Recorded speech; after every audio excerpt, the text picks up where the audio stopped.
Frenchie's Art Gallery, located on historic Oak Street beside the Maple Leaf Bar. With over 3,000 square feet of space, it features a large gallery front room and Frenchie's personal art studio. Frenchie's Art Gallery is also connected to the Maple Leaf Courtyard, which is ideal for the New Orleans night scene. Frenchie's Art Gallery, 8314 Oak Street. Yeah, you're right. Located at 109 Wall Boulevard in Gretna, Uniforms by Logo Express provides school uniforms, medical wear, hospitality wear, safety and industrial wear, and so much more. We offer a number of locations on both sides of the river. 2 in Chantilly, 1 in Woodmere, and our main store located in Gretna. Uniforms by Logo Express. Your brand starts here.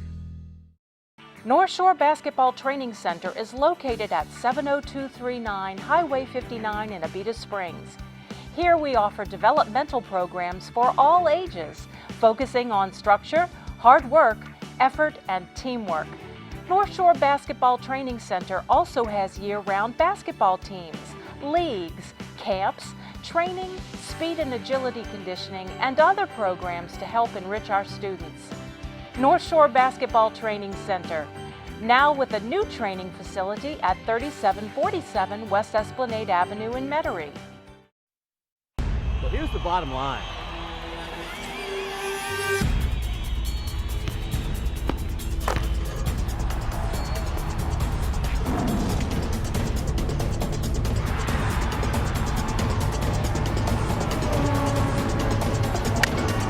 Well, it's funny that you say that.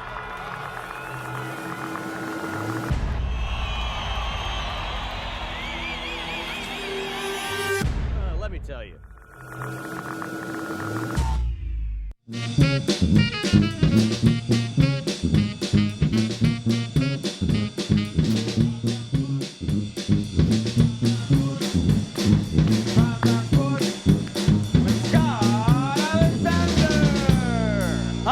Welcome, New Orleans, to Primetime Sports, and I cannot wait once again for this episode. Hey, we're now into our 5th month of this show, and I can't wait to continue it all summer long. Speaking of summer, today is the first day of summer. But if you've been in the Crescent City, even stepping outside, particularly if you were at Saints minicamp last week, you know summer's been here for a long time. The feels like temperatures were over 100, and they were absolutely brutal. But as far as Saints camp goes, this has been my 5th year back when I came back to New Orleans, being at camp, and I can honestly tell you it's the best vibe I've seen in the locker room going into a training camp. We'll see if that continues in West Virginia, but it's been fantastic. Hey, 2 nights ago, it was huge news. The Cleveland Cavaliers became the first team in NBA history to come back from a 3-1 deficit in the finals. Hey, Golden State came back from 3-1 to be the first team to do that in the semis to beat Oklahoma City. They had it happen to them, and LeBron James got a big monkey off his back. Listen, man, only 2 teams that even come back from 3-1 to go 3-3. This team got it done. He had a triple-double. That doesn't happen in Game 7s hardly ever, only twice before in history. He got it done. Like I said, he is the MVP, and rightfully so. His legacy gets much better. Instead of having, just 2 titles and 5 losses in the finals, well, now he's at 3, and he's starting to get an upper echelon group. So congrats to LeBron and the Cavaliers' first Cleveland championship in any sport in 52 years. Hey, another guy that got the snide, the monkey off his back, got off the snide, was Dustin Johnson, who won the U.S. Open. Fantastic, controversial. Remember, he blew it open not that long ago, but he came back, he held on. A little controversial call with the USGA having to make a big decision to get it to him, but he got it done. And he also wins the girlfriend contest, too. His fiancée, Paulina Gretzky, the daughter of the great Wayne Gretzky, well, they've been together for quite a while. They make a striking duo. You know who else makes a great duo, or I should say trio? Is this group right here. I've got James Barton, Big Game James, who has been leading this group for the last, few weeks. Tuba Steve Glenn, who's been with us a couple months. And I have a guest drummer, Billy Shell. We'll get in him a second. But Big Game James, anything going on with you in the Crescent City coming up? Oh, yeah, always. Every Thursday, my band's at RF's Martini Bar in the Quarter. And Saturdays now, my band's playing at the Saint Hotel. And this Friday, there's a special show we're doing at the Mint, 2 p.m., showcasing some new material. We're getting into it. Tuba Steve, real quick, what you got for me? Anything? Tuesday nights at DBA with Dinosaur Orchestra right before Treme, and also this Saturday with this Panorama Jazz Band, Spotted Cat. Darcy Malone, The Tangle is Billy's band. Anything right now? Because we're going to get next show and get more into it, but what you got coming up this week? Yes, we'll be at NOLA Brewery Saturday night at, I believe, 6 o'clock. It's a Notes for Hope, a Brett Dusson Foundation benefit. Hey, it's great to have you, Billy. I appreciate you coming, and I can't wait for this draft day extravaganza show. We're going to have Dino Hansen, who's been with the Pelicans, doing some stuff for a long time. Hey, we're going to have Chase Mercado and Andrew Alexander together. But next, Fletcher Mackel from WDSU coming up on Primetime Sports.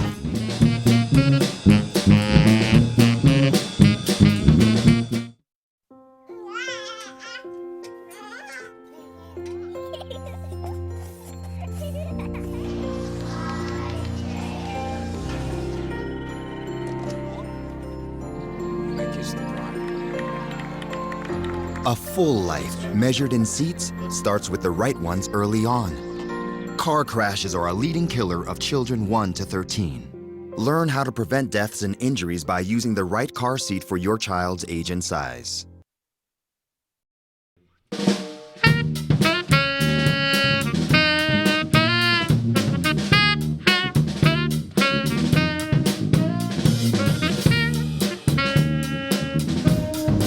Welcome back, Crescent City. And that, of course, is James Martin. He plays with the James Martin Band and other projects around town. Don't forget Tuba Steve Glenn, who joined us a couple months ago. I've loved having him around.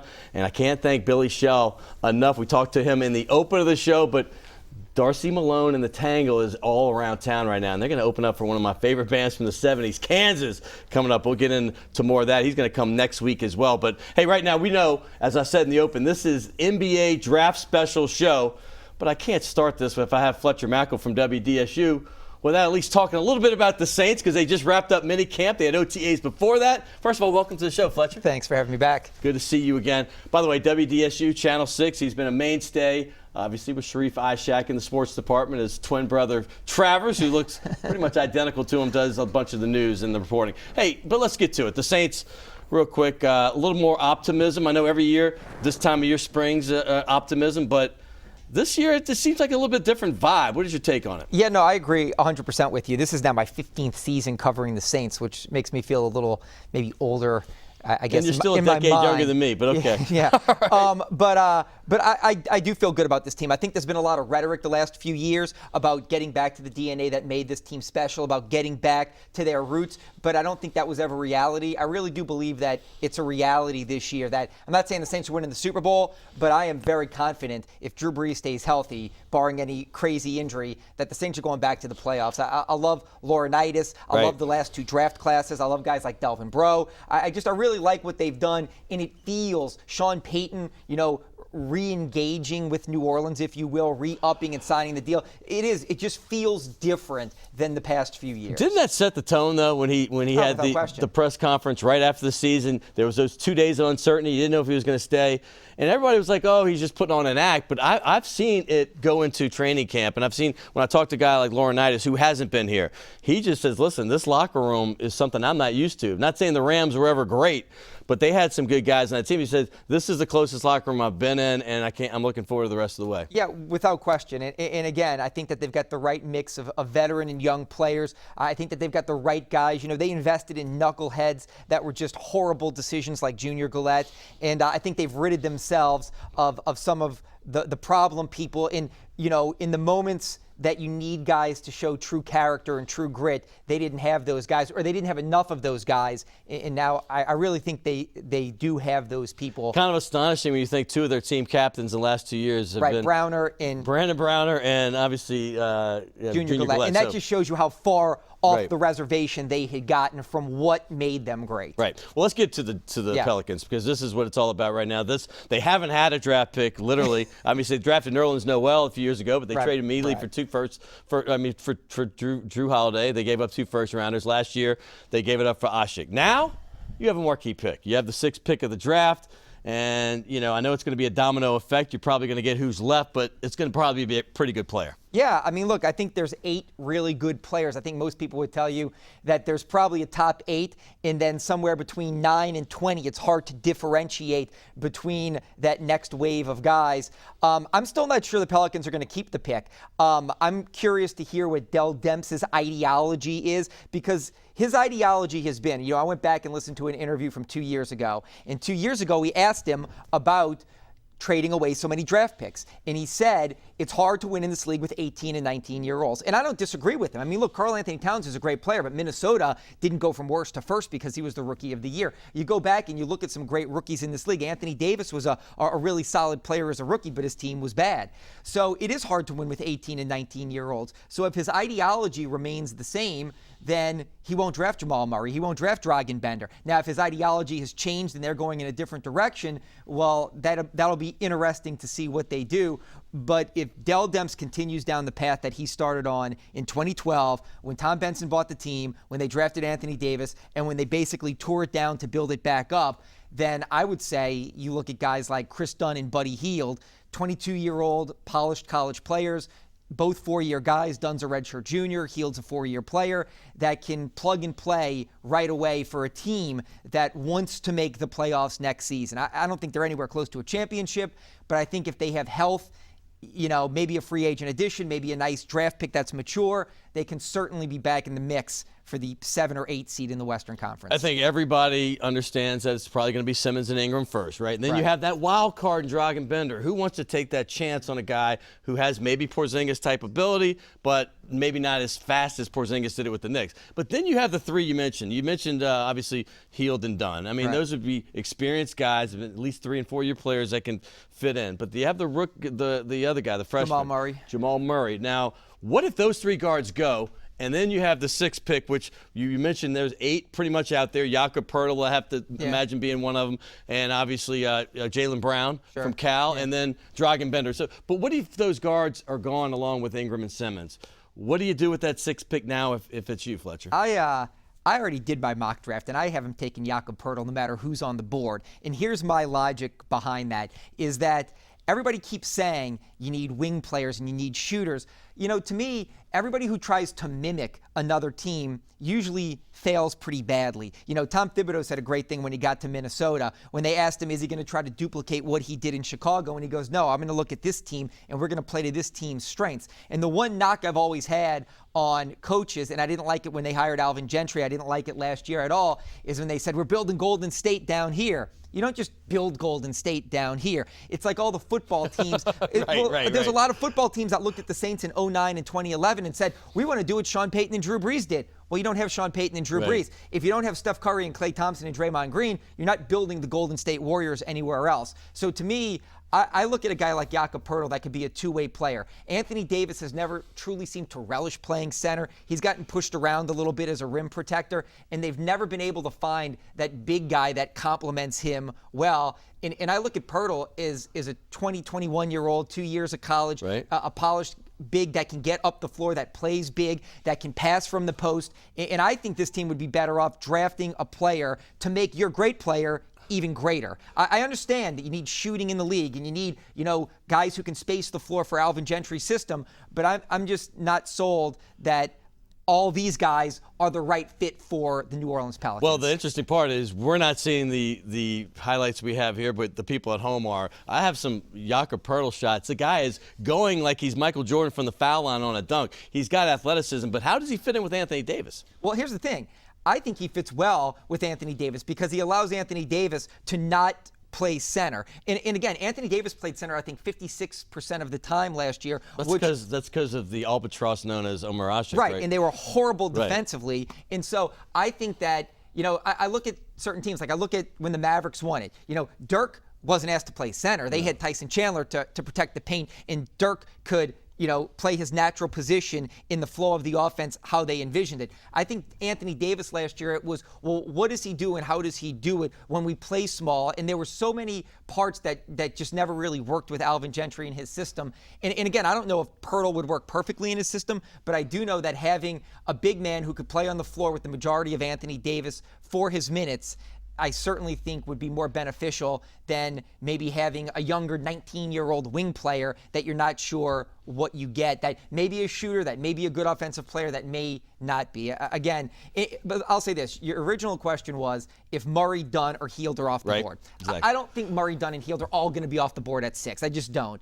So I think one of them will end up in New Orleans. But would you like Murray here? I mean, a young guy that can play. Can he play immediately? Yeah, look, I like Jamal Murray. I'm a huge Jamal Murray fan. Right. But if you draft a 19-year-old that played off the ball at Kentucky, but they say can also play the point, I mean, sure, maybe you're getting the next Steph Curry. You know, Steph Curry was a guy when he came into the league. Is he a shooting guard? Is he a point guard? What is he going to be and how is he going to do it? And he's become great. But Austin Rivers was the same thing. Austin Rivers was a guy who played off the ball at Duke, but he wanted to be a point guard, and it didn't work out well. So I just look at Jamal Murray as a 19-year-old and say, can he come in here and play? Yes. But how does that help you and make you a playoff team next year? That's why I keep talking about the ideology. If the ideology is, hey, you know, we understand it may take another year or two to get this guy up to being Robin to Anthony Davis's Batman, then I'm fine with that. But if your goal is to win immediately, which I think it is on Airline Drive, then I think Hield or Dunn are much safer picks, or Pirtle is a safer pick,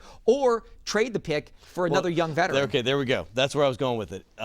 You and I talk, like we always do when we're around each other, about basketball. We were at Saints camp, and we were mentioning scenarios. You know, it's always fun to look at trade scenarios. And the reason I brought that up is if you wanted to have a win-now mentality, and if those guys were gone, you know, a guy that could score it from the perimeter. You mentioned Jahlil Okafor. Yeah. Obviously, he was the second pick of the draft last year. There was a lot of problems this year with Philadelphia. They've obviously got Joel Embiid coming back. They're supposed to have big men. Trying to figure out how it fits. What if he was dangled in front of you for the 6th pick, and maybe some of the guys, I'm going to say even Pirtle since you like him, maybe they're gone.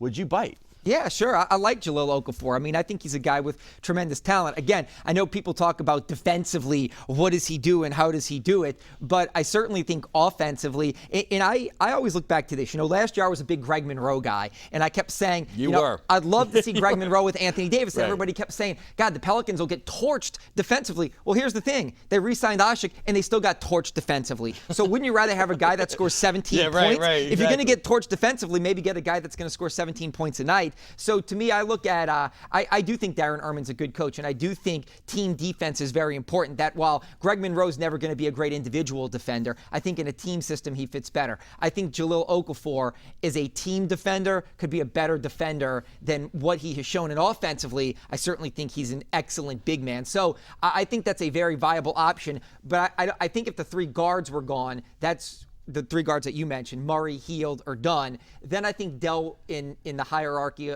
on Airline Drive with the Pelicans would start having to ask themselves, are we better off trading the pick than for a young veteran player than drafting Dragan Bender at 18 that may be 2 to 3 years away from really helping us produce anything tangible? So sure, I like a guy like Jahlil Okafor.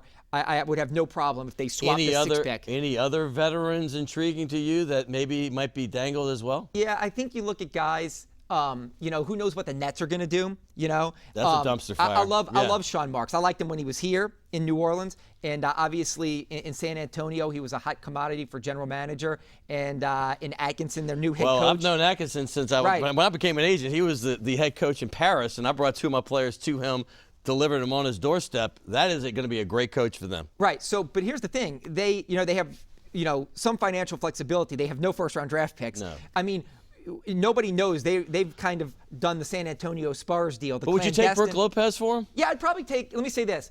I know people say big men are obsolete in the NBA, but I think Brook Lopez gets back to he's a tremendous offensive big man. And I think as a team defender, he can be okay. I certainly think that if a package was offered, let's just say hypothetically, if the Nets wanted to alleviate some of the long-term contracts that they had, and they'd say, hey, like a Brook Lopez and a Thaddeus Young. Right. If they coveted, say, Jamal Murray and looked at him as a cornerstone building block of their franchise, and they want to build like Minnesota from the ground up, because they already tried buying their way to a championship and it didn't work, I would certainly say maybe if the Pelicans could put together a package that was, a Tyreek Evans who has an expiring contract, and the Nets would say, we'd alleviate some long-term commitment. We'll take Tyreek and pick 6. And maybe another potential draft pick down the road for Lopez and Thaddeus Young, because Lopez and Thaddeus Young help New Orleans get better immediately. Right. I certainly think that that's a deal that the Pelicans would have to consider. If they can fit it in. Hey, real quick, I don't have much time, but about a minute. Second round possibilities. You know, they have a 39th and 40th pick. You have to think their odds might be decent to get one of those to pop. Who might be a couple of your real players? Quick, I think the Pelicans are going to try to get back into the first round. I think they're going to try to wheel and deal with a team like Philadelphia or Denver that has multiple first-round picks but doesn't want all those guys because they have so many young players. Right. So they may want to do the draft and stash in the second round. They may not want another commitment of a first-round contract. So I think the Pelicans are going to try to come back into the bottom of the first round, so to say, and get a pick. But if they draft in the second round, I certainly think you start looking at polished college players. You know, guys like Jake Layman out of the University of Maryland. I just think you look at, you know, some of those guys. There's a guy in Germany that you and I have joked about, Paul Zipser. Right. That I love looking at his video, but he's a polished 22-year-old European player that may be able to come over and give you significant minutes that can help your team. He's not going to be a 19-year-old developmental guy, so to say. Well, I know you were, speaking of polished, a polished baseball player at Loyola back in the day. Just saying that, polished at Loyola. I don't know if that... Well, you resurrected the program. Let's just say Yeah. that. Hey, but I know you didn't go to LSU, but my Saints ball is getting a little full right now. So if you don't mind, is it okay? Yeah. Or are the Loyola people going to give you a hard time? No, it's okay. All right. Well, you know Jimmy Tillett, signed by the great Jim Tillett. Jimmy Tillett was the coach of De La Salle when I was there. 40-1, one of the greatest teams in Louisiana basketball history, actually. Hey, Fletcher Mackel, WDSU, check him out. He is part of that great team with Sharif Ishak. Hey, I told you, this is NBA Draft Special. And we talked a little football, but the draft is coming up on Thursday, so it's going to be all draft here on out. And then next week, we're going to get back in the Saints and all the things you love. But coming up next, I have Dino Hansen. Later on, I got a couple young guns coming up, giving them a shot on the big stage. Andrew Alexander for ESPN and Chase Mercado, who used to co-host with me on Fridays when I was at ESPN New Orleans. So I'll be right back. We're talking NBA right here on Primetime Sports.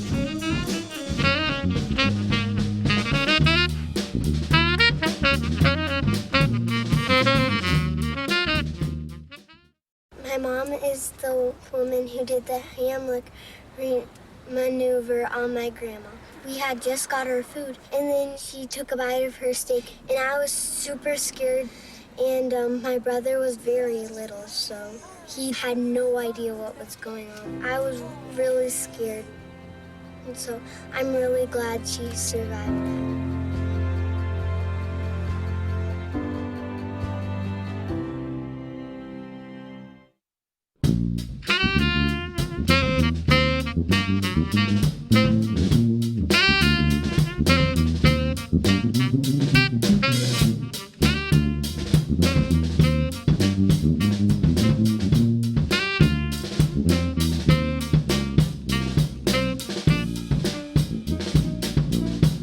Welcome back. I appreciate the smooth sounds with James Martin and Tuba Steve.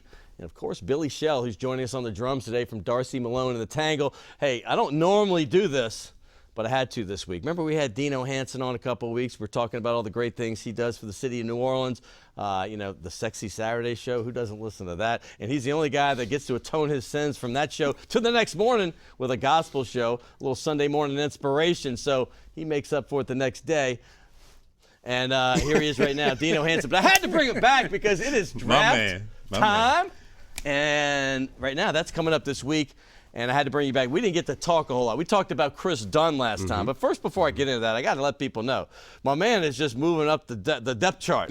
He's up there now. He's sports director for Cumulus Media. And this is a guy that's been an actor for a long time. He's been around this country doing a lot of different things. This is just another thing, a little step in his thing. But he's done a lot, and he continued to do all those other things. I call him a Renaissance man. But congratulations. Let people know what this new gig is. You've already been with Old School 106.7. You're still doing that. You got your hands in everything.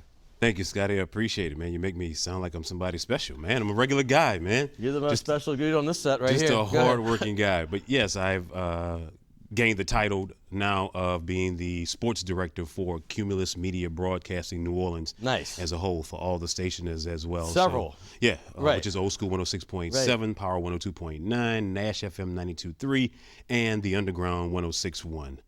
So in It's a addition lot of to work, man. So in addition to being the program director of And Old School Pelicans 106.7, insider, by the way. Pelicans insider. And a guy that's tweeting during the entire finals. Let's go to the finals. And by the way, besides being the Pelicans insider guy, he does a lot of stuff with the Pelicans themselves. He's tight with Del Demps. He is a true insider, not just somebody that's sitting in Nebraska saying, oh, I'll watch him on TV and I'll call myself an insider. No, you got plus a former Oregon Duck basketball player, played overseas for a while, and he is a proud member of the St. Augustine Purple Knight family. So, You know the funny thing about it? We don't even know how to say it. That's why we just say St. Aug. That's it. Cut it short. That's what everybody actually tells me. Even the coach, when I called the games on Cox, they're like, just go St. Aug. Yeah. Because I always it's like tomato. Exactly. It all depends upon Caribbean, who it is you're talking to. Like, yeah. all right. It just depends on who you're talking to. Avery Johnson said one time it's Augustine. So don't ever say St. Augustine. But I mean, a lot of people say both, right? If Little Magic said it's Augustine, we're going to go with Augustine. Little Magic? Well, that's what we used to call him. Okay. Actually, we grew up in the same Lafitte housing project in the 6th Ward, and we used to call him Little Magic. He was older than us because he's my class. I played against him like literally 10 straight and of course, years. you know the handles that he had. Incredible.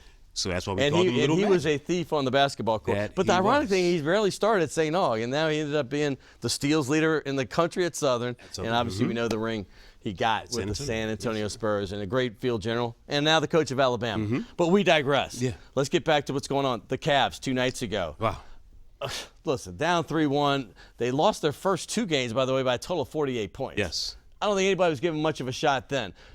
You know, but you always knew they were going to go home. And then they got that shot in the arm with Draymond being out Game 5, and that gave them the confidence being able to win there and win a close game.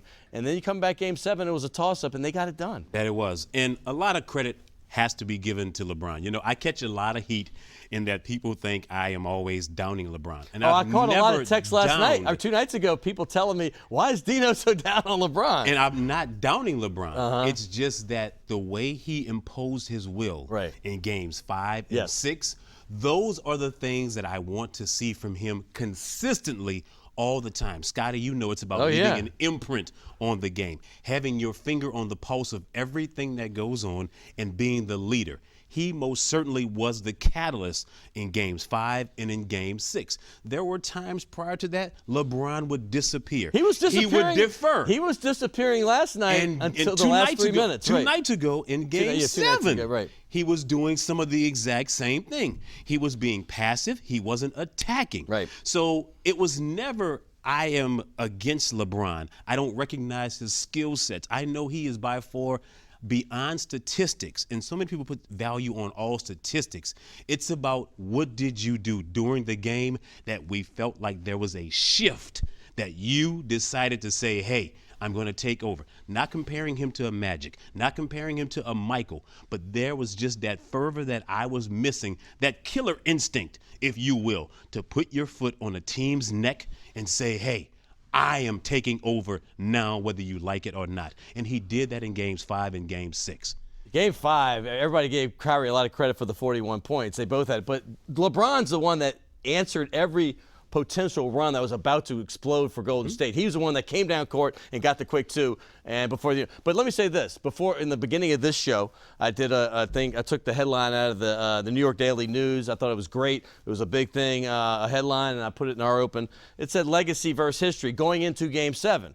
Okay, we know the history, 73-9, but you have to follow 73-9 with a championship. And then the legacy thing. This is interesting. People are almost tired of talking about legacies, but with LeBron, that shot, I'm going to say not just the game, but that shot that Kyrie Irving hit, I'm not saying they wouldn't have won without it, because they possibly could have, but think about what this is. That one shot has turned his legacy from, dude, you've lost 3 straight finals, you've lost 5 out of 7 finals, and now all of a sudden, okay, he's got 3. No. He's in an exclusive little group now. He's not there with Jordan. He's not even there with Kobe or Shaq yet either, but he's in a group. So what do you Scotty, what do you say? You mentioned losing 3 out of 5 and 5 out of 7. So does that mean Scotty A is against LeBron now? I love LeBron. Okay. I'm a huge LeBron fan. But I say that to say I was looking at his body of work in those finals. So it's not like I was saying anything that was off the cuff. Let's be honest about it. Everybody says that for as great as LeBron is, and no doubt he is that. What happened last year without a Kyrie Irving? Let's think about that for a second. Oh, I know. So you can't diminish Kyrie Irving's huge impact, not only in Game 7 2 nights ago, but him putting up 41 in Game 5 as well. Right. His impact to dictate the pace and allows there to be a little bit more fluidity in their overall game. Kyrie was huge, and if people recall, go back and play it if you want to. 2 nights ago on the podium, when Kyrie got up to speak, you heard a lot of fans chanting MVP when Kyrie got up there. And rightfully so. I mean, you have to give it to LeBron. It's almost like that absolutely. lifetime award they gave Sidney Crosby, even though he had a -2 differential And again, in the Stanley Cup. Scotty, not knocking him, but here's the thing about it. One last we've got to wrap it up. Maybe. The way he attacked the rim in Game 7 when Andre Iguodala had an easy layup, the way he chased it down, that is the edge that I wanted to see from LeBron. It was a little over a minute to go. It's tied at 89, and, Golden State only has 13 points the entire fourth quarter. Right. I mean, they had 61 in the first half. Here's the thing.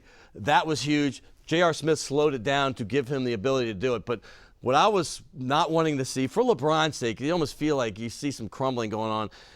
Like in 2000, his first year with the Heat, that disappearance in the fourth quarter against the Mavericks was epic to me. That's what I'm saying, And then Scott. if he had even missed that second free throw last night, remember he got slammed to the floor with 10 seconds? If he missed the first, you're like, all of a sudden you're doing this, and like, oh my goodness, I know he's got a hurt wrist. But if he misses the second one, they go down and shoot a 3, they will never stop crucifying the guy. But we can move on. Yes, sir. Let's talk about what matters here in this town is improving this Pelicans team. All right, you're part of the organization. You're around them a lot.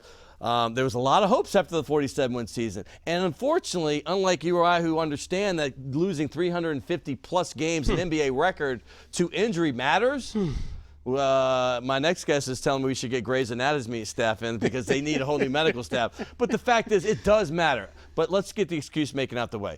They have to improve. How do they do it in this draft? One, we talked about Chris Dunn the last time. Let's say, for instance, Chris Dunn is not available real quickly. Jamal Murray and Buddy Hield. We all know what Buddy Hield did at Oklahoma this past season. Okay. The thing I like about Buddy Hield is that he's a savvy veteran guy who's been around the college game. He improved his skill set astronomically. He left after his junior year, said, hey, I'm going to go to the NBA. Fortunately enough, you don't have to declare right away. Right. He was able to work on his skill set, get some input from other people around. And was insulted when people said you're no better than a second-round pick. And what did he do? Worked on his game and came back. He's phenomenal. Those are the intangibles that you like about this guy, that he would add an added piece to this Pelican basketball team. Now, Jamal Murray. The only concern that I have with Jamal Murray is the fact that he is young. Right. That's the only concern. And if you want to win right now, there's probably a little growth Well, that's area. a fine line, Dino, because some say the knock on Hield is he's too old. He's 23. Murray's 19. You got more years in the league. But you're right. You are giving away some nice experience and a guy that you know can come in and ball if they're both there, and I don't think they will be, but let's hypothetically say, who does Dino Hansen take if Dunn's gone and these two guys are there? Because of my recognition and the importance of having a point guard, and as we can tell, all the teams right now who made the playoffs are point guard driven. I'm going to have to go with Jamal Murray, which would be fantastic for Drew Holiday. But the SEC Player of the Year was Kentucky's point guard. That's Tyler Ulis. How much point guard have you actually seen him play? Because we hear he can play point guard, but I have not seen a whole lot of it myself. He didn't have to handle the ball nearly as much because of Tyler Ulis. Right. Like that aspect. But I like his height. Okay. I like his length. Yeah. Tyler Ulis is a smaller guy. Second-round pick. Makes it hard. Look at the trouble that a Steph Curry had against a Russell Westbrook, against against a Damian Lillard, against Kyrie Irving 2 nights ago. The physical aspect of it is a concern to me. So you bring in a Jamal Murray. You have a combo guard in a Drew Holiday and a Jamal Murray. Scotty, you're looking at two guys that can put the ball on the floor. You're looking at two guys that can shoot the ball. You're looking at two guys that can pass the basketball. Their skill sets.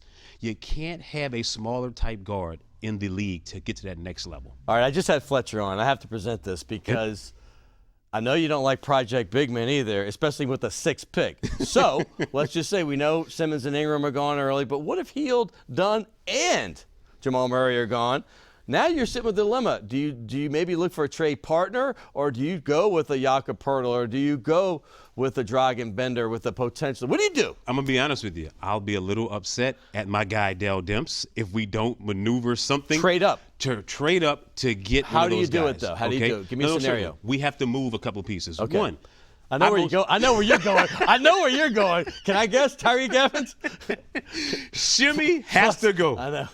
The Shimmy King has to go. If you think he was on LeBron, he has been on Tyreek since he was born. And I wasn't, Scotty, you're killing me. I wasn't on LeBron. I'm giving you a hard time. I just wanted LeBron to go hard and prove that he We're off could LeBron. take over. Go but now get on Tyreek. We got to move. We have to move Tyreek because the ball funny. Move Tyreek because the ball doesn't move. Right.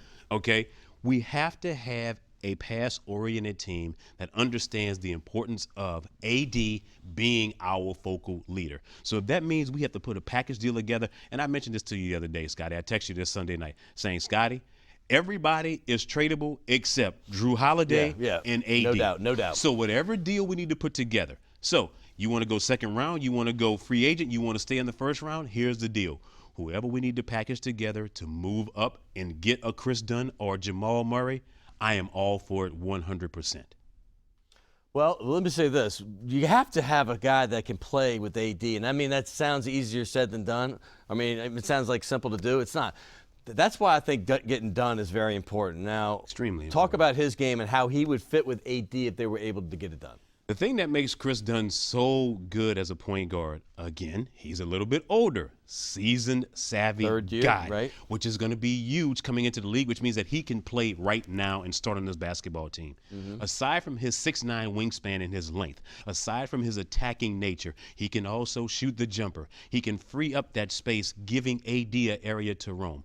The other aspect is we don't want to have AD playing that center position. That's not good for AD because then it eliminates his activity around that perimeter. Having a big guy, and although the Omer Ashik didn't work out, and a lot of that as a 7-footer. Scotty, you know you've been around the game a long time. When a 7-footer starts having back injuries and calf injuries, you are going to have major issues. So, if you can't play offense, you have issues too.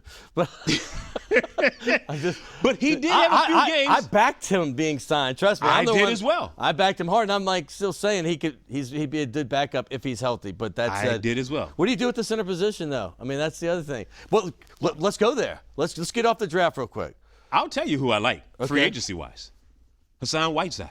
Is he attainable? He's unrestricted. Okay, and the Heat have already said they can't handle him.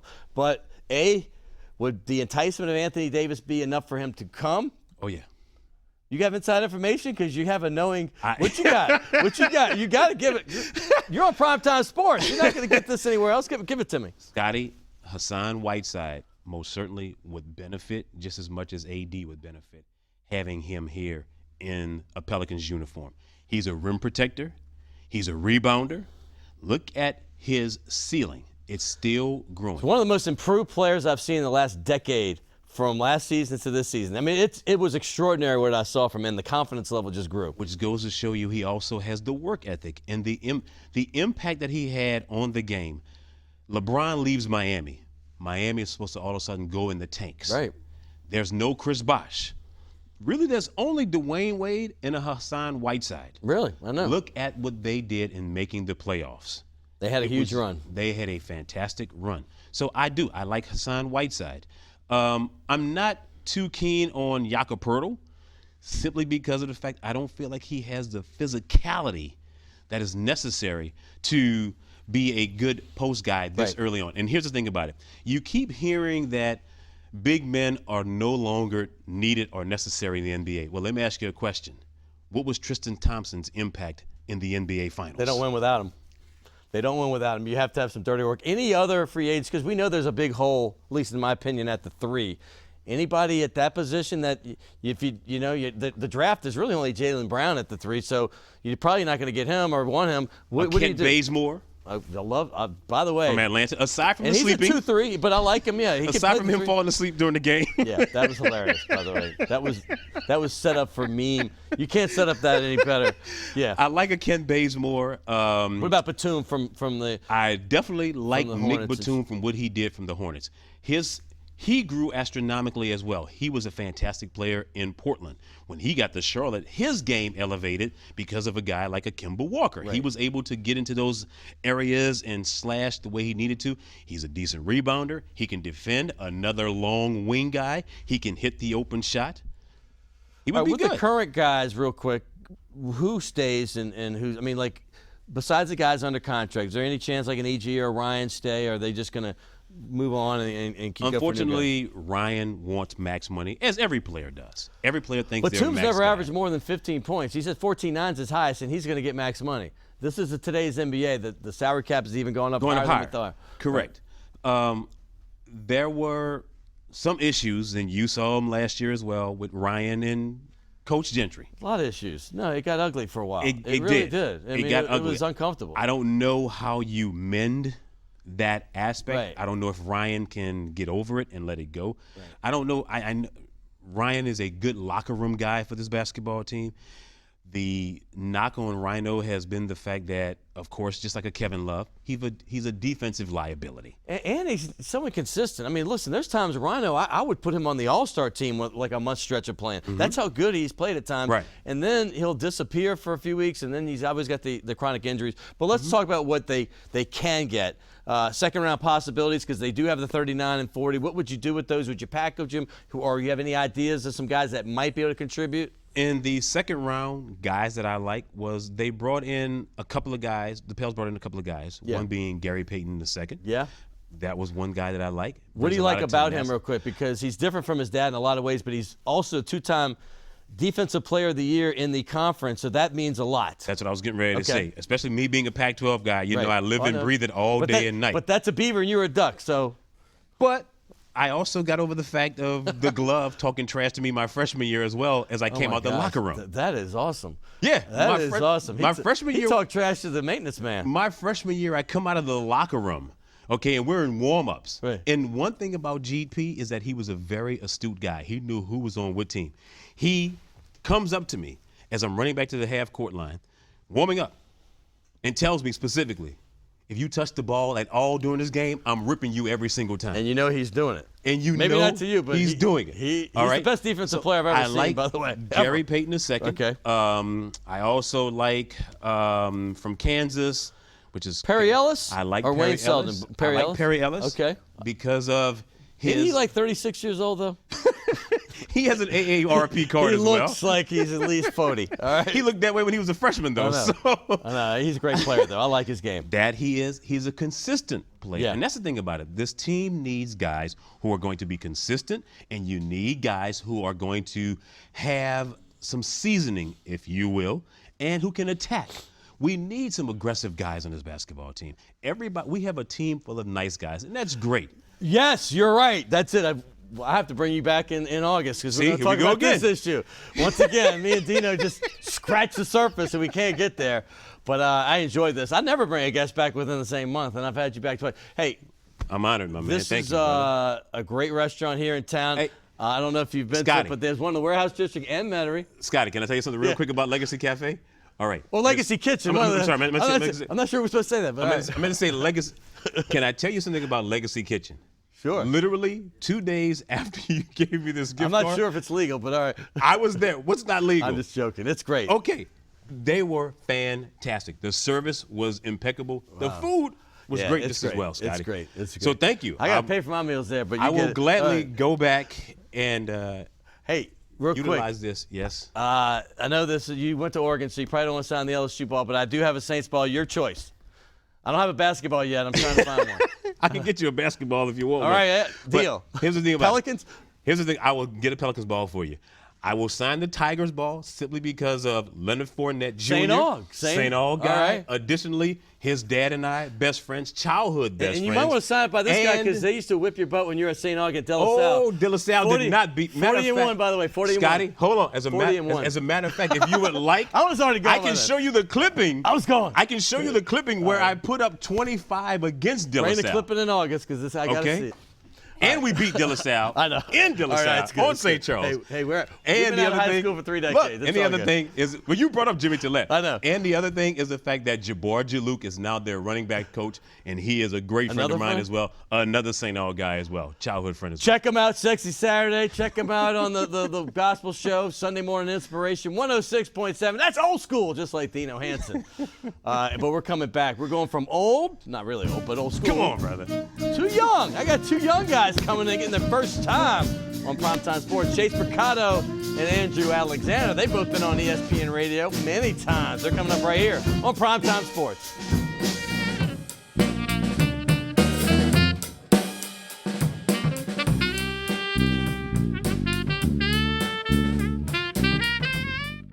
The mark of Legacy Kitchen is simple. We offer numerous dishes like chicken enchilada soup, prime filet and loaded baked potato, baby back ribs, and so much more. At Legacy Kitchen, we serve American fare, crafted cocktails, and we offer a great selection of wines by the glass. Metairie at Betts and Martin Berman, and in the Warehouse District at Chapatulas and Girard.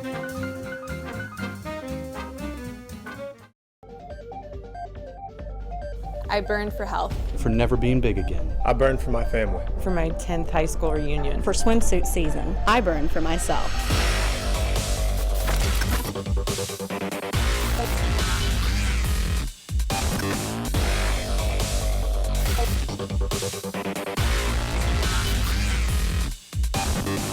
Orange Theory Fitness.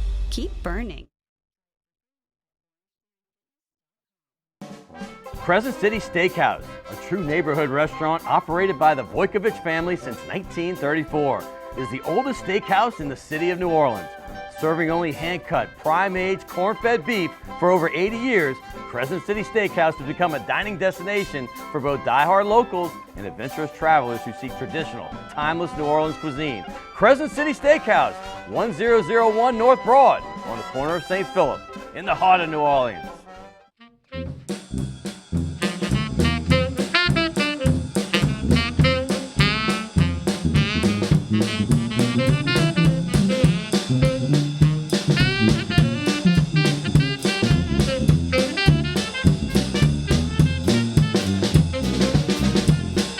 Welcome back, Crescent City. And since I was basically the same age as the Saints, I think I've heard that song since the womb when the Saints go marching. I want to thank once again Billy Shell for being a guest drummer today. He's going to be back next week as well.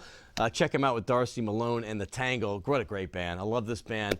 We talked about him in the open. James Martin, big game James, doesn't get any better on the sax. And Tuba Steve, Glenn, these guys are fantastic to work with, and I can't thank them enough each and every week. Hey, now we're going in. We're still talking NBA. This is the only time I'm ever going to do an all-NBA show, but we gave it to the Saints when that draft was a couple months ago, and I wanted to give the Pelicans their due. This is a big draft for them.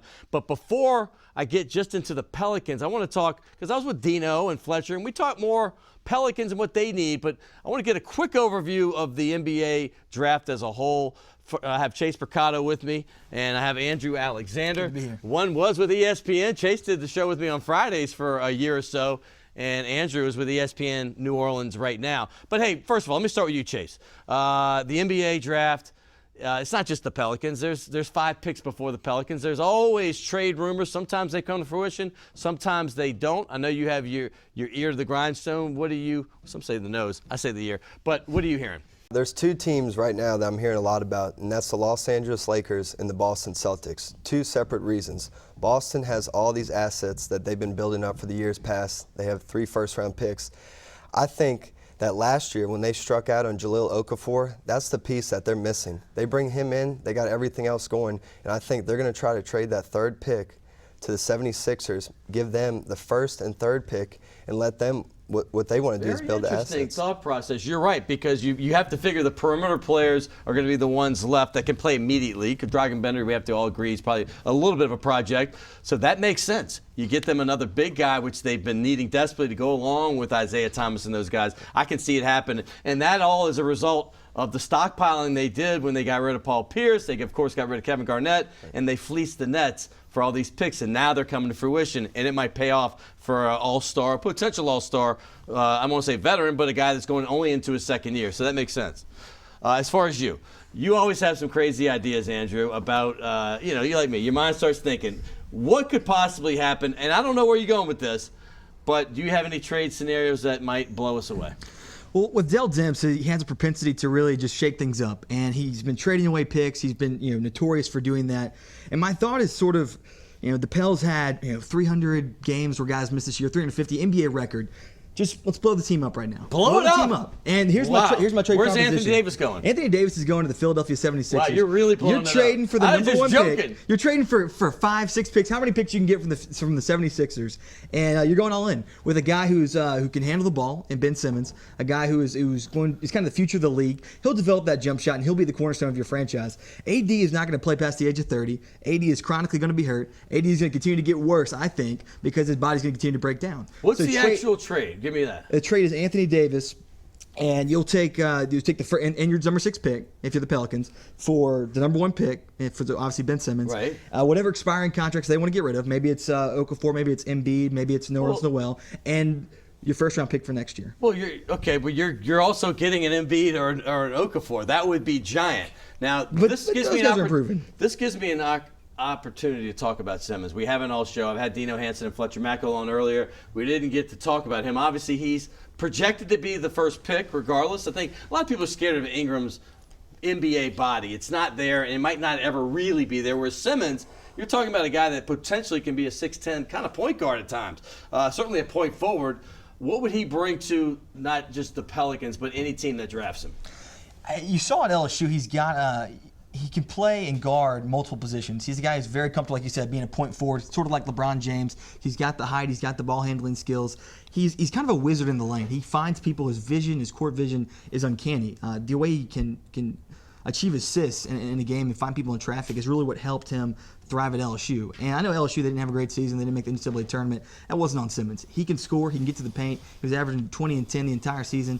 The jump shot will come. The free throws will come. But he's athletic and he has court vision, and his basketball IQ is off the charts. Pistol Pete, Bob Pettit, Chris Jackson, Mahmoud Abdul-Rauf, all super high picks, but only Shaquille O'Neal has been picked first overall. Looks like Ben Simmons will be the second. All right, as far as the Pelicans go, I'm going to talk to you now about your thoughts at 6. We already talked about what the trades might be with other teams. I've talked to Dino and Fletcher about this.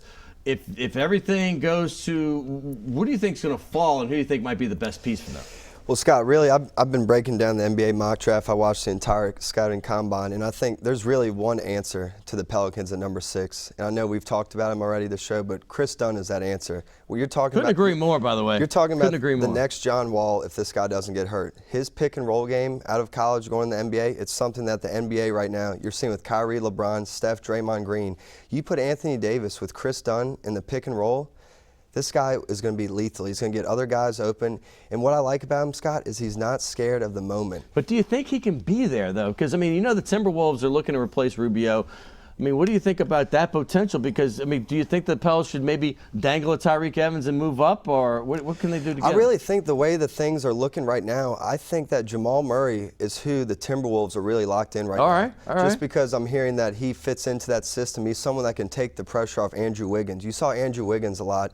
He averaged 25 a game second part of the season, but he also was putting up 25 shots a game. So you bring in someone like Jamal Murray where he doesn't have to have the pressure to come in right away. You put him as a 6th man. You let him get into the NBA, get the rhythm of the game, and I think that's a team that's on the fringe of making the playoffs with all the young guns they have. All right, if this trade for Simmons does not work out, and I'm going to say it's only about 99% chance it won't, I like the thought. I do, because you're right. Anthony Davis has not played more than 67 games in a year, maybe some like say in the high 60s. He always seems to get hurt when he gets hurt in the first quarter. So a lot of times he's missed 6 more games that aren't even counting. But the thing is like, if it falls down where Ingram goes after Simmons, and then, let's just assume that Dragan Bender goes 3rd or 4th or 5th. I don't even know if that's the case.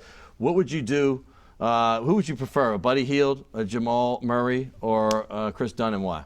Yeah, I really like the idea of getting a veteran guard, and I think that's kind of the play that Dell Demps is going to go with. I think the idea with Anthony Davis right now is to build a team that can be on the fringe, a playoff team that can get to the playoff, multiple times over the next few years. Mm-hmm. And I think a guy like Buddy Hield or Chris Dunn does that. I like Buddy So a Hield. veteran in the sense that it's a rookie that's played in college for a long time. Okay, I get it. We remember seasoned. that. We remember when Anthony Davis came out, he lost the Rookie of the Year award to Damian Lillard, who was a guy that played 3 or 4 years at Weber State and came in and set the world on fire and is still doing great things in Portland.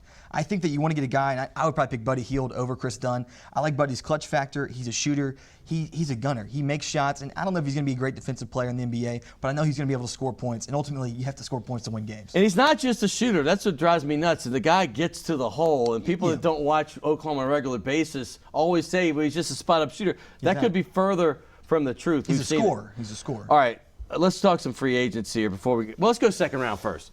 Second round guys, you know, the Pelicans have 2 nice picks. It's not like they're picking in the 50s. They got 39 and 40. It'd be great if both can hit, but you hope one of those 2 hits. I mean, second rounders are kind of hit and miss. You have anybody in mind that the Pelicans should consider? Yeah, Scott, I think this one wing player, he pretty much rewrote all the record books at Virginia. 4-year player, 2-time ACC Defensive Player of the Year, first team All-American this past year, Malcolm Brogdon. He's someone that could come in right away, and if he can't get you a shot, guess what? He can give you 15 minutes of solid defense guarding the other team's best player. I think he's that good of a defender. Virginia, that's all they teach those guys. Justin Anderson this past year, late first rounder for Dallas, he actually had one of the best playoffs efficiency rating in the first round. Brogdon was ACC Player of the Year in perhaps one of the strongest conferences, some would say the strongest, in college. So I like that choice. You have anybody else? I know you were talking about some other guys. Yeah, Isaiah Whitehead, real quick, is someone that he was at Seton Hall. He brought them the first Big East championship in the tournament in school history. What's he do well? He's a really good facilitator, and he gets into the lane. And the thing I like about him, Scott, he reminds me of Isaiah Thomas a few years ago. Last pick of the second round, came in with a chip on his shoulder. He was told he was too small. Isaiah Whitehead's the same way, but guess what? He'll drop 25 on you without even trying. And by the way, that Isaiah is now an all-star. Hey, as far as you, second round guys, I know you like Brogdon too. Anybody else that the Pels maybe should try to dip into? Here's a guy that if he's available, which is it could be tough at 39 and 40, but Tyler Ulis, former SEC Player of the Year, a tiny point guard. The reigning SEC Player of the Year. Over Ben Simmons, by the way. That was still a bit controversial in itself, but they obviously better record. But hip problems and height concerns could drop him down into the second round, maybe not to 39 or 40. But what I like about him, he's tenacious. He's a great defender. He's a floor general. I think y'all mentioned the little general earlier, Avery Johnson, the former Purple Knight. He's got a little bit of the Avery Johnson in him. I think he's got a lot of great leadership skills. It's actually a good comparison. We mentioned good locker room guys. Maybe Ryan Anderson's leaving. I think this is a good locker room guy that you bring in. What about the other LSU guy? You like him? Yeah, Tim Quarterman is a guy that will certainly be available at 39 or 40. And he's a guy that's probably got a higher upside, I think, in the NBA because of his body. He can guard multiple positions. He's got the height. And we've seen when LSU played some of the biggest games at the biggest stages, Kentucky, Oklahoma, things of that nature. He's come up big. And it wasn't just this year. His rookie year, I mean, that Georgia game was spectacular. He's a guy that I think has a huge upside, and things didn't work out. I can't explain what happened at LSU, what happened, why he didn't show up and play well. But I think when you get to the NBA, you get that money in your pocket, things could start to go well. So I think if he catches on with the roster, he's going to be able to have a good 5 to 10 year career. His upside is high. I agree. I think he should have stayed, but you know what? I can't speak for the man. He'll have a professional career. As far as free agents, that's where you're going to get an immediate impact. If you get a player, who would be a one player that you think is attainable for the Pelicans that they can get? Yeah, one guy I like that a few years ago, he got a $60 million contract. Injuries really hurt his 2 seasons in Dallas, but Chandler Parsons is someone that can come in, and when he's healthy, he's an unrestricted free agent. He can shoot the 3 ball, and he's really someone that can play defense, and for his size, he's really valuable, I think, out on the perimeter. All right, real quick, because I got to wrap this up. We're running I think Kent out. Bazemore, Harrison Barnes are 2 guys that you can probably get for a little bit less money this year. 2 guys that are good team defenders, 2 guys that are young enough to play. They're decent offensive players, but fit the wing position that you're looking for. Wait, got gift certificates for both of you. Real nice restaurant in town. They have one in the Warehouse District, one in Metairie. By the way, I know you went to LSU. I won't make the Alabama grad sign the LSU ball, although I should. So you proudly signed that one, and I'll let you sign the Saints ball. We'll get you back up in here. Give me not much space. You're going to have to squeeze something in there right there. But I want to thank Chase Mercado, obviously Andrew Alexander. They've both been with ESPN New Orleans at one point. He used to be, he is still. And I also want to thank everybody else that showed up today. Fletcher Mackel was fantastic opening up the show. And, of course, Dino Hansen. These are insiders that know the Pelicans and know the draft. Hey, I want to thank the band so much. We're going to have them again next week. I'll talk about that. But there's so many folks that need to be thanked in this. Hey, My producer, Will Hill, I appreciate you so much. Ron Yeager, Jim Dotson, and everybody behind the scenes, the Redhead Tsunami. But Naheela Jones.